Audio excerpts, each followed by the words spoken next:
Hey guys, Main here. I've been complaining every so often on stream that I do not have a lot of early game accounts to review. Ever since Owl, Kangaroo, and the Vault, the early game of Idleon has been an absolute joke. So much so that I often hear from people that it only takes a week to get to World 6. Is that true? I'm curious. Yep, that's right.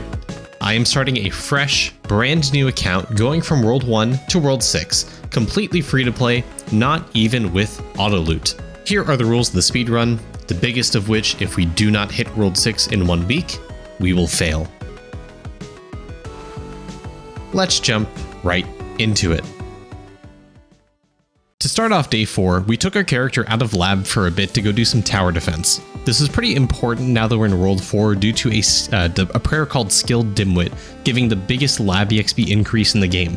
It may seem daunting to equip, but lab EXP scales really well off of skill efficiency, and the negative to skill EXP is actually not bad. It's also going to help us with our prints, so this is really handy to pick up now.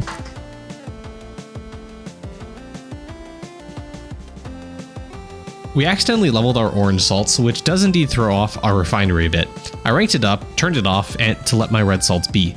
This does increase my squire damage, so in the short term this will help us when we do the push in World 4, but long term it does kind of hurt. We also looked at our construction and saw that we were able to build a boulder roller, but needed some iron bars, so I went to Smelton to craft it. The boulder roller is the best early game tower to help you in tower defense. At this time, I was finally ready to do my megafish reset. As I've said in my previous video, I aimed to get the megafish first, but instead of doing the fishery reset. This is a mistake because you do not get the reset points. You need to do a regular reset, and I was massively confused by this, and this set me back by quite a bit. This was really bad for the run, to be blunt. I was having a rough time with lab, as do most people fresh into World 4 do. The connection range is really low to start and particularly frustrating. At this point, I heavily considered buying souped up lab tubes in the gem shop, which inevitably I did, but just not yet. I gathered materials from my storage to craft the rest of my Amarok gear. I gave the pants over to my mage so I can get wisdom on them and put them back in storage for my squire to use. Again, accuracy is hugely important for pushing World 4, as you want to hit the 1.5 times accuracy to get the damage bonus from the Squire talent.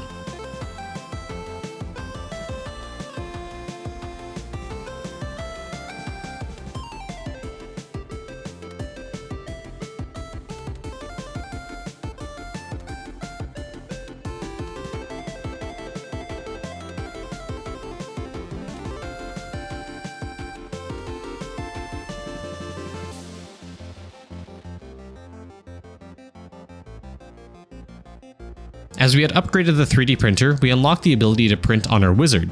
I equipped Skilled Dimwit and went to printing some different logs to get that going.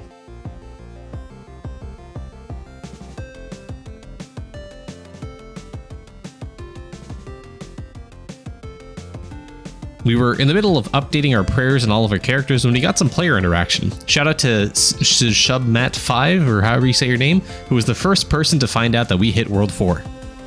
As accuracy was a problem for us in World 4, I decided to use our vials to unlock to try and get the fly vial. This gave us a little bit of base accuracy and, hey, every little bit helps.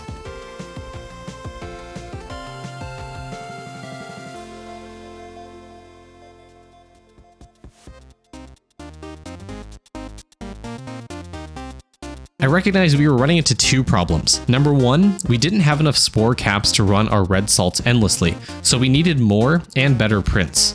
Secondly, we didn't have 24 hours on our refinery to reliably complete Haagen-Dazs' questline, and that questline is crucial for some extra time candy for us to help progress World 4 through World 5. I took my Archer main Zed character to get better prints of spore caps to help our refinery a bit. We also did a bit of task board management and merit shop spending to boost our account.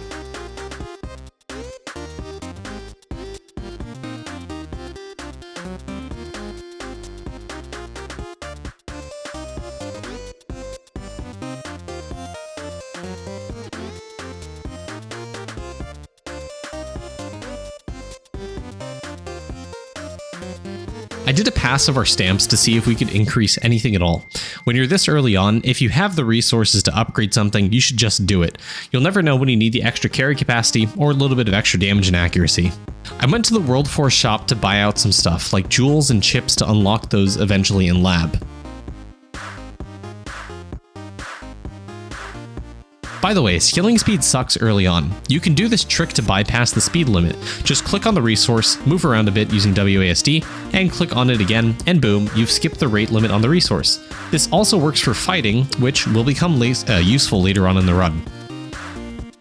We took our character over to the Owl map to do some quick progress on that. The goal here was to get another Mega Feather to prep the push in World 4.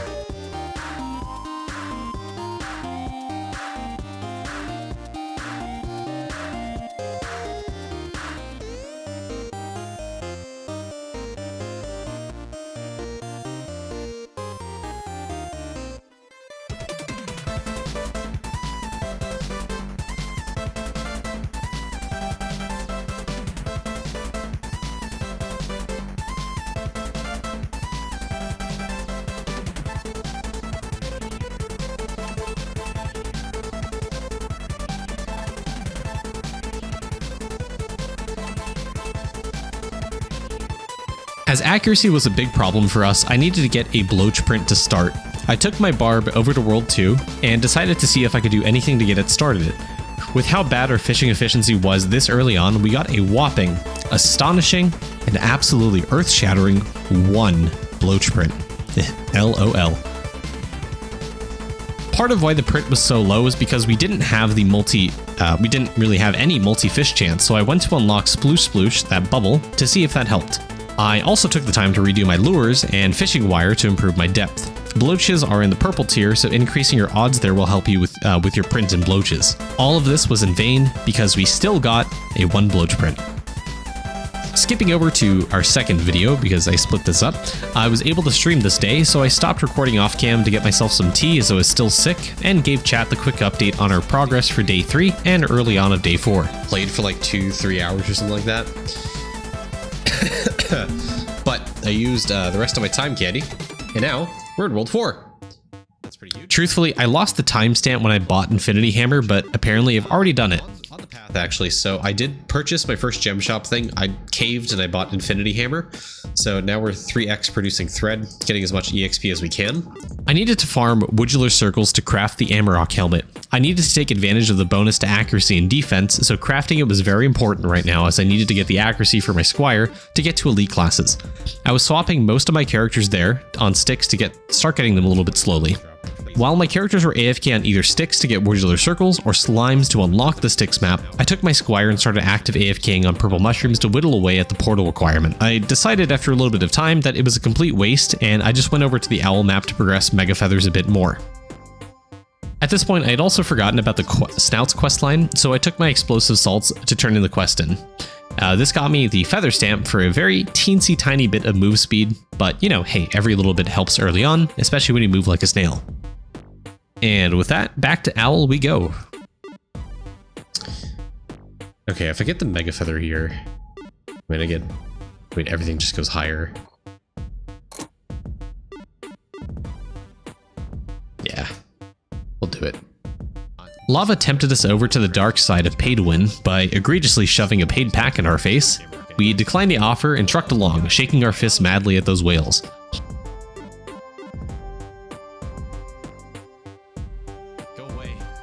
This fist shaking was in vain, as we ported back to World 1 and we were bombarded left and right with a gift miss bundle. The horror. But wait, there's more. We were then horrified by the limited specials. Seriously, the pop-ups in this game are so annoying sometimes. We took to Chaotic Amarok to get his rock items to craft the Chaotic Amarok pendant. This pendant is an upgrade over the slime pendant, as it gives us a ton of wisdom, which means accuracy for the squire, and gives us more total damage. This is sorely needed in our push to elite classes. To help out with our progression, we also took to completing some taskboard quests to get more trophies to unlock more merit shop recipes, because we needed the gems. We also got to completing some quests to unlock more stamps. We went to our hunter to take a break from killing gigafrogs, and we got a shiny frog.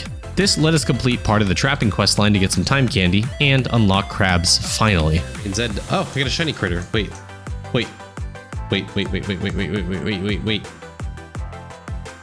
Hold.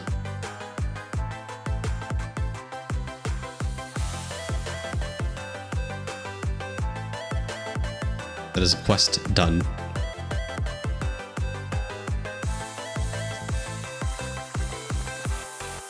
There's some time candy right there. Someone at this point in chat mentioned vials, so I took some time to look through the vials we had left to unlock to see what would give us the best chance of progressing quickly. I initially thought that Rat Tail would be good for the weapon power, but because I had not unlocked the portal, and the only source of them that I had gotten at that point was through World 1 Coliseum, I skipped it and went to the Mammoth Tusks to get more fish efficiency. And after some luck, we got it on our last RNG attempt. Unfortunately, I haven't even unlocked the liquid cauldron to upgrade the vial, so this was quite the bust, but hey, a little bit of fishing efficiency. Liquid nitrogen. It takes liquid nitrogen to level up.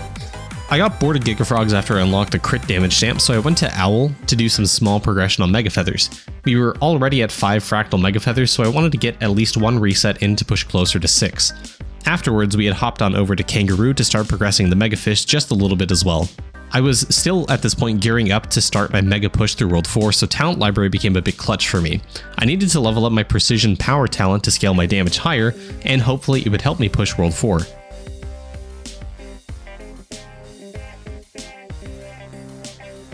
We got a 125 already. Perfect. Still in the back of my mind, we needed Woodula Circles to complete our Amarok armor set. So I took to my Archer, I used a 4-hour time candy, and I got from the trapping quest to get some Woodula Circles. Also, this pushed us to another power of 10 stick skills for more damage, and unfortunately we had to blast another 4-hour time candy to get the last 2 Woodula Circles that we needed. This was so important that I decided it was worth the investment. If I get 2 more, that gets me the helmet. We got 2 more. Perfect. Painful, but we did it. We were still having some accuracy issues, so that means we weren't able to successfully push World 4 yet. We still needed to hit that 1.5 times accuracy cap on purple mushrooms, so for a while, we messed around with our stats to try and get more accuracy. I needed some distilled water to push for the chaotic Amarok pendant, so I decided to spend some candies in World 3. Before doing that, I figured now would be a good time to stockpile on said candy, so I headed over to Chauvel in the Mammoths map to complete as much of the quest line as I could. Now, additionally, in the quest line, the dice rolls were also incredibly important as they dropped Flurbows. At this point of the progression, we were out of party dungeon passes, which means if we did a party dungeon, we would get a very small amount, so dices were the best way to obtain them. This was incredibly important because it would let us get serrated Rex rings to get us more wisdom on our Squire, which might solve our accuracy problem. I went over to party dungeon after claiming my Flurbows to see if I could purchase the Rex rings. We already had the recipe from a prior Baba Yaga kill for the serrated Rex rings, so we just needed this component. And with that, we had just enough, which was huge. I then went over to the forge to get the 1000 iron bars to craft our first one. It took some time, but eventually we got it.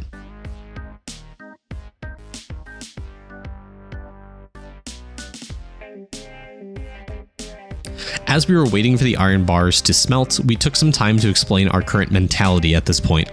This is now day 4, and the deadline is fast approaching. It was lingering in the back of my mind that World 5 needed to be hit soon. Otherwise, we were looking rough for the challenge. Based on how it's going so far, do you think you'll hit World 6 on time? Yes, I think it will. The thing is, prior to... there's a few milestones that'll really accelerate your progress, right? So the biggest issue I'm facing right now is I haven't really farmed out quests to get a bunch of time candy. Now I have a decent amount of quests like open to me where I can get a bunch of time candy, so I'm slowly growing that reserve a little bit. Other thing I need to be mindful of is my accuracy. So now I'm starting to push on my Squire. Big thing is going to be accuracy, so hitting the 1.5 times accuracy cap so I can start scaling the refinery damage, because that is a huge increase to my damage right now. Once I get the elite class DK, my pushing power is going to go through the roof because I'll have a respawn mechanic available to me, the best early game respawn mechanic available to me. So I'll be able to push World 4 relatively quickly because the HP from World 4 got nerfed in the past few months, so it's easier to hit multi-kill in the World 4 mobs. And as you're progressing World 4, the portal requirement is actually pretty high for a lot of the mobs, so you're going to be stacking Death Note skulls really easily on the World 4 mobs, which means you're going to get a little bit of multi-kill. Now, because we're getting that multi-kill percent per tier, it's going to make that even easier to push World 4 as we progress it because we're getting more multi-kill. The only thing we need to keep up on is the accuracy to be able to get damage on our Squire. That's literally the only thing we need to make sure we have enough of, because if we don't have enough accuracy, we're not going to hit multi-kill, which means we're not going to push fast. And if we need more accuracy, we're going to have to come back to upgrading Shaccuracy, which is what we already pushed. We just need a higher bloach print right now. So our goal right now, which is what we're doing, is get Serrated Rex Ring, so we have skill efficiency. We have the Slurping Herm food, so we can get a higher bloach print. And then once we get enough water, we'll have the Chaotic Amarok Pendant, which gives us a bunch of wisdom, a bunch of total damage, and a bunch of weapon power for our Squire to get more accuracy, more damage, more pushing power. And then once I have that, I can stick all my characters in lab. I'll get the 2x prints so I can print more bloaches, so I can upgrade Shaccuracy some more, get more accuracy, make sure I'm capped on that, and then be able to push World 4 without accuracy problems. So we're prepping to be able to push World 4 like without a problem. And then as our characters are leveling up in lab, we'll hit Killer Brightside, which means we'll kill things 2 times as fast. So we'll be able to push World 4 even faster. So things are going to start accelerating from here because as soon as we unlock as soon as we unlock Killer Brightside, World 4 is going to be an absolute joke. How close gems are you to unlocking double print? I think we're 400 off. Actually, even less. We're 250-ish gems off. So I think in the meantime, I might actually do some gem farming. So I think the best thing gem-wise, I could do Colosseum. I think the Haagen-Dazs quest line as well. What the hell's a Killer Brightside? It's that one song by that one band everyone plays all the time, but I can't remember who made it. At this point, I was still in the push and down bad, honestly, for distilled water to craft the Chaotic Amarok Pendant so I can accuracy cap my Squire. I stuck everyone on cheapies and considered even cranium cooking to buy some from the shop. You guys know what time it is?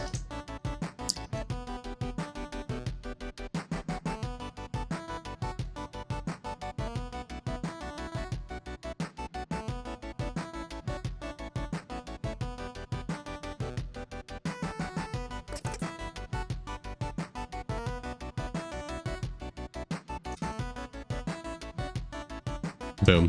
Visually 128, but we got a lot more than that. After that cranium cook session, someone suggested the World 3 Coliseum for distilled water, so I decided, why not try? Towards the end of the Coliseum, someone was trolling and said that a slush skull would drop. But surely not, right? Slush skull time.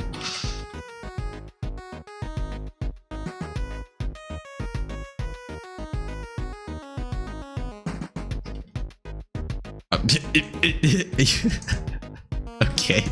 Okay, pal. Okay. Okay, pal. Not gonna lie. I might actually use it. Unfortunately, Colosseum didn't give us any distilled water, but it gave us Mesquite Snows, which let us complete the Chauvel quest. This meant even more dice.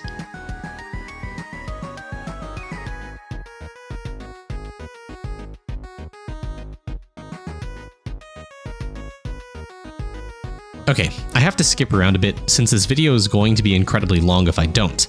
We got the materials to finally craft our Chaotic Amarok Pendant, and if you're crafting gear early, remember to try crafting it on your archer.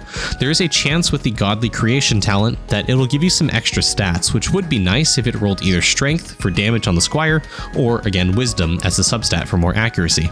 As always, once I crafted it, I gave it over to my mage class, threw some stones on there to get more wisdom, and provided it to my Squire.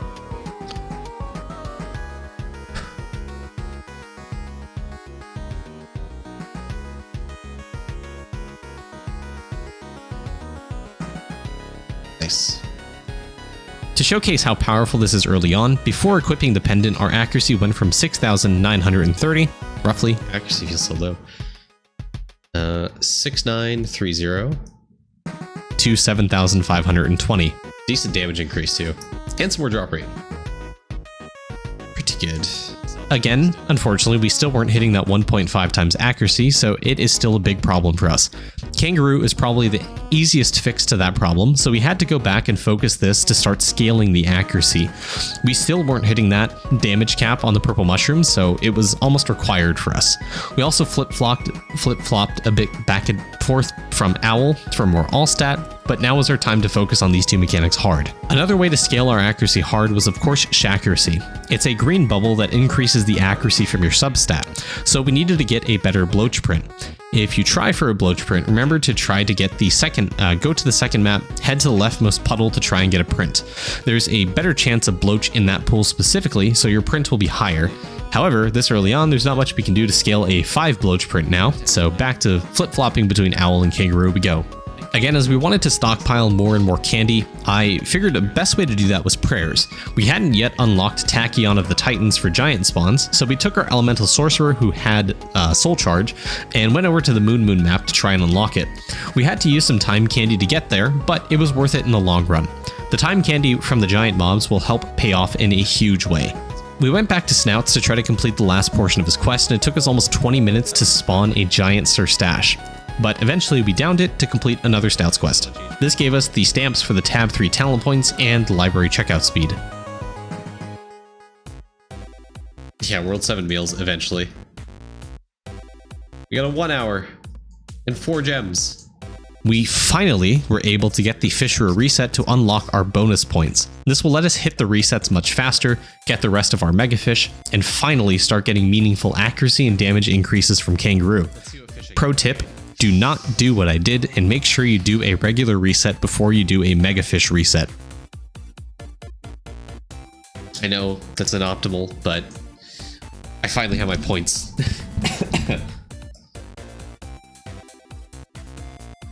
Okay, it's 100, 1, 4, no, 250? Yeah. I was impatient and used some 1 hour time candies to push the portal on purple mushrooms just a little bit. We hit less than an hour of candy needed to push the portal, so we decided to activate until the portal was down. And with that, the purple mushroom portal was down. So far, this entire stream has been just prep work, and we still weren't near the capacity we needed to comfortably push World 4, as accuracy was only going to get harder. As we were still currently at 100% accuracy, I wanted to push through TVs and donuts to get to Elitius to unlock Divine Knight as soon as possible. I wanted to use a Cosmic Candy on TVs, but I realized this would be a mistake. I saved it for donuts, used some regular candies for TVs, and this happened with the Cosmic Candy. Everyone's saying yes on this. I don't know, guys. If this Cosmic opens this door, it's gonna be huge. Oh! Hold on, we got a triple shot stamp. 7 days! I can't overstate how massive this was for us. This Cosmic Candy not only single-handedly opened the portal for us, but it also dropped us an incredibly powerful stamp because we were struggling with accuracy. The base accuracy from this stamp is going to help us so much in pushing World 4.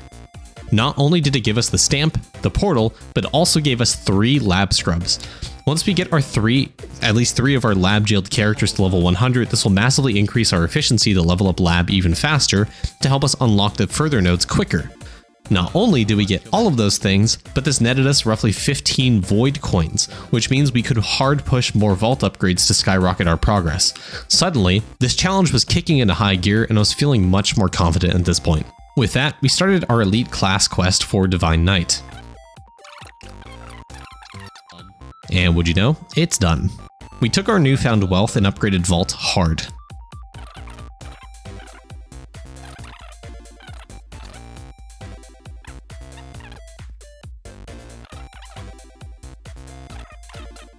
We continued upgrading Vault after getting sidetracked, and we unlocked pet damage as an upgrade. I was waiting for this because this will help us push our territory spice battles a bit more and help us progress arena. I decided to finally push breeding battles to get more spices, and we unlocked the encroaching forest.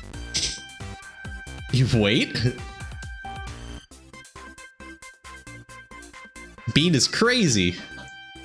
We now had to end the stream as I was feeling a bit sick still, so I ended and I did some progress off stream, which I will still showcase here.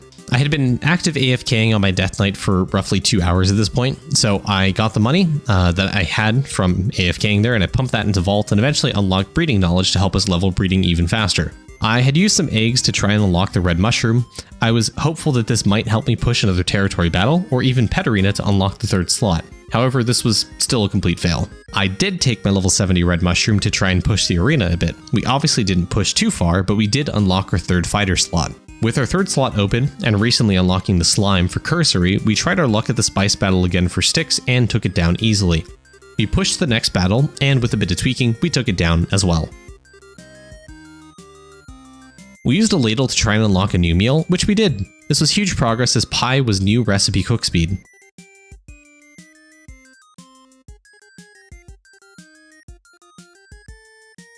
I took some time to do some more task board management and use our merit points to give us some more account boosts. We parked our characters on their maps, some in lab, some pushing World 3 for levels to hopefully unlock our 6th character, then I went to bed for the night. With that, day 4 concludes. Not a huge amount of progress necessarily, but this is all some huge setup time that we needed to prepare for the huge spike in difficulty that World 5 would present us down the road. Focusing on accuracy now and dealing with it as soon as possible will set us up for success.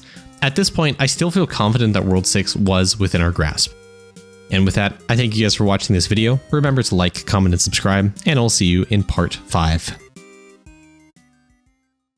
Hey guys, I just want to say as a last thing, thank you to all of my Twitch subscribers and YouTube channel members. You guys really help the channel grow and really motivate me to continue making videos. If you guys do also want to support me on YouTube, it's just $1 a month for a channel subscription at the lowest tier. You can choose to give more if you want. Just want to say that. Thank you guys so much. Appreciate your support. Have a great day. Bye.